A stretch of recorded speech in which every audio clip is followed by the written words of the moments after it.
Sino-sino nga ba ang mga pinakamayayamang female celebrity sa Pilipinas ngayong 2024? Sara Geronimo.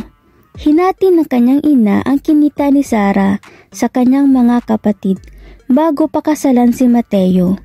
Tinatayang nasa 340 million pesos ang kanyang asset. Barbie Fortesa, na may pinakamaraming soap opera sa kasaysayan ng GMA, pati na rin ang dami ng endorsement deals, business at properties. Tinatayang nasa 541 million pesos ang kanyang asset. Marian Rivera, ang blockbuster queen at most follow artist sa Facebook at napakadaming endorsement.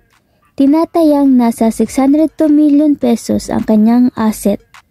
Heart Evangelista, Never Get Poor. Dahil mayaman na ang kanyang pamilya bago siya pumasok sa showbiz business, isang icon, model at product endorser, tinatayang nasa 700 million pesos ang kanyang asset.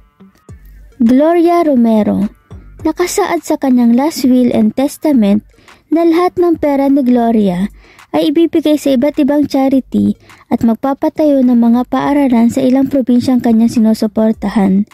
Kalahati ng mga ari-arian ay ibibigay sa kanyang nag-iisang anak. Tinatayang nasa 840 million pesos ang kanyang asset. Catherine Bernardo ay maituturing raw na pinakamayaman at may pinakamataas na sweldong aktres sa Pilipinas sa industriya ng entertainment. Tinatayang nasa 850 million pesos ang kanyang asset. Ann Curtis, isa sa pinakamahusay na ambassador brand ng bansa. Tinatayang nasa 880 million pesos ang kanyang asset. Bea Alonso ay isang businesswoman, product endorser at may-ari ng isang malaking estate sa Luzon na nagme-maintain ang kanyang mga ari-arian. Tinatayang nasa 1.4 billion pesos ang kanyang asset. Sharon Cuneta ay nagmamay-ari ng napakaraming mamahaling properties, negosyo at bahay.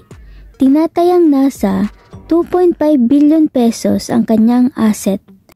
Gretchen Barreto ay mayroong 5 mansyon sa pinakamayamang subdivision sa bansa. Siya ang may pinakamalaking halaga ng pinakamahal na koleksyon ng alahas at pinakamaraming signature bag sa bansa. Tinatayang nasa 2.6 billion ang kanyang asset. I-comment ang inyong reaksyon sa baba. At kung bago ka lang dito sa aking YouTube channel, ay huwag kalimutan mag-like at mag-subscribe. Thank you!